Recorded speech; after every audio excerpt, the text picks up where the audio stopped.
It's never fun to come in. I think that's the one takeaway, the one thing we certainly learned, whether you lose in the first round or the second round, it still sucks.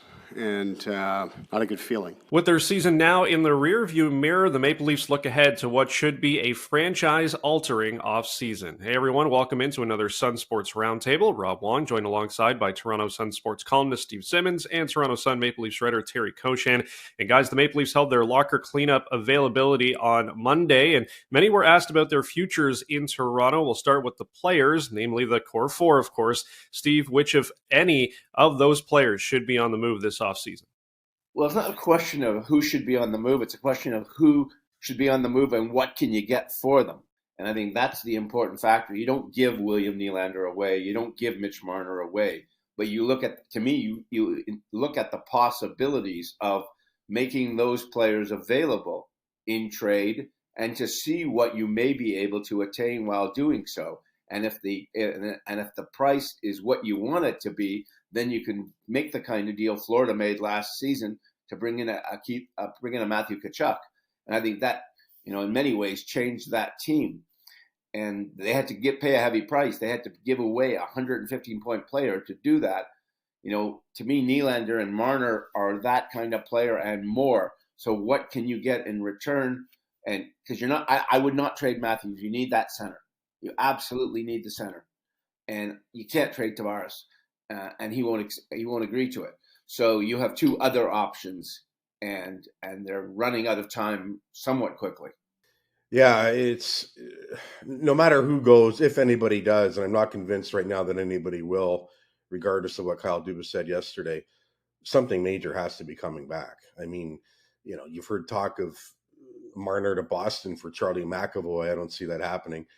But a player of McAvoy's ilk would have to come back if the Leafs do anything that way. Especially ditto for a guy like Nylander. He would be the guy that I think it might be. I don't have any intel there. It just, if you look at this and decided that's the path you're going to go down, he would be that one. But I'm with Steve. You're not trading Matthews. You don't trade one of the top centers in the league. You need that steel rod down the middle, and he's going to give you that for, X amount of years now coming up, assuming that he does sign the extension. So we'll have to see. The question remains too, who's making these calls? Kyle Dubas, very emotional on Monday and left the door open to not coming back. I don't need anybody else to be up and shield it with me. It's on me.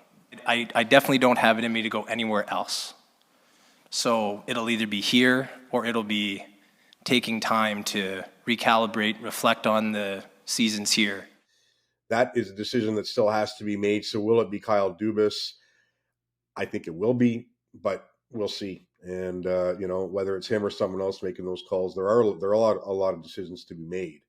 But, you keep Matthews, and like Steve said, Tavares isn't going anywhere with the no move. He's here for another 2 years. So, Terry, as we do look at that front office, you mentioned Kyle Dubas, and his future, of course, is up in the air, but same with Sheldon Keefe and even Brendan Shanahan, who we still haven't heard speak to the media yet. How do you feel about both Shanahan and Keefe and their futures in Toronto? Well, we'll see. If Dubas is gone, I don't think Sheldon Keefe will be back as coach. I would think a new GM would want his own guy. And really, it hinges on Dubas. It sounds like there's an extension in the works. It's if he wants to sign one, but does he? He made it clear yesterday that the season's been stressful on him and his family. He was emotional at times, really quite revealing and surprising, to be honest. I don't think we were expecting that. And it's either Leafs GM next year or he says he won't be working in the game, which for somebody in their late 30s is quite a statement to say. So we'll have to see, but I think everything's probably still on the table. I know that Sheldon Keefe, he knows his future is up in the air, I think, and it seemed to come across that way when he spoke to us.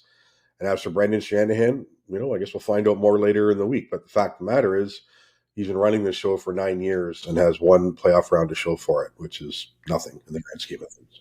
As we sit here this morning or tomorrow morning or whichever morning it happens to be, what we don't know right now is, will the president of the Leafs be back? That's Shanahan. Will the general manager be back? That's Dubas. Will the coach be back? None of that has been settled yet. No one has come out and said, whether it be ownership or whomever. I guess they don't have to because Shanahan's under contract. You don't have to announce that someone under contract is staying. But Shanahan has to say, I'm here, I'm in charge, I'm doing all this. So far, nothing from him. Dubas yesterday looked like, I don't know if emotional wreck is the best way to put it, but certainly affected emotionally to a point where this hockey lifer is not sure whether he wants to continue the hockey life in the biggest market in the game. So, there's, is this the life he wants? Is this the president the Leafs are going to have? And by extension, it goes down. President, GM, coach. Right now, it's all a great unknown to me. Yeah, it is for everybody. And, as far as Dubas goes, the one thing I found I found a lot of it interesting. I wouldn't say the one thing, but the Leafs knew all season basically where they were going to end in the season. They knew they were going to be a 100-point team. They had a really good idea they were going to be, finishing second in the Atlantic Division. And yet still, apparently, it was an awfully stressful year for them. And that tells you something about the pressure of the job and everything else. And then in the end, of course, it doesn't work. The things that he did didn't work. So we'll have to see where it goes. What you don't know is when the headline has his name in it, not how does he react, but how does your family react? How does your wife react? How does I think he made it pretty clear yesterday how that went this year. And so the whole year was about, is Kyle getting a contract? Is Kyle coming back next year? Where's Kyle going? What's going on? Who's in charge? Blah, blah, blah. And so he might be, and I understand this because I get grief sometimes, and it doesn't affect me nearly as much as it affects my kids and my wife. And I'm not in the news every day like Kyle Dubas is in the news every day and in social media every day and in all these other areas every day. And so some people can just shut that stuff out, and some people are engaged in all of it. And it depends on who you are. What I'd say that too, it's not just the headline, Steve. It's the fact of the matter. He has a young family and he's barely there. He's on the road constantly, not only with the Leafs, but on scouting trips and everything, fully invested in the job. It's 24/7. Back, my kids are older now, but back when they were little, it was hard to go on road trips and I'd only be gone for 5, 6, 7 days at a time. You come back, you're home for 2 or 3 weeks, you go do it again. When my kids were little, it's a constant thing with a young family, and that's tough. When my kids were little, I used to ask to go on the road. Well, yeah, I can get that too. But it's just a very. I just found it very revealing and really unexpected. I didn't think that was what we were going to get from Kyle Dubas yesterday, but that's what we got. Lots of things to sort out with the Leafs in the coming weeks. Let us know your thoughts in the comments below. For Steve Simmons and Terry Koshan, I'm Rob Wong.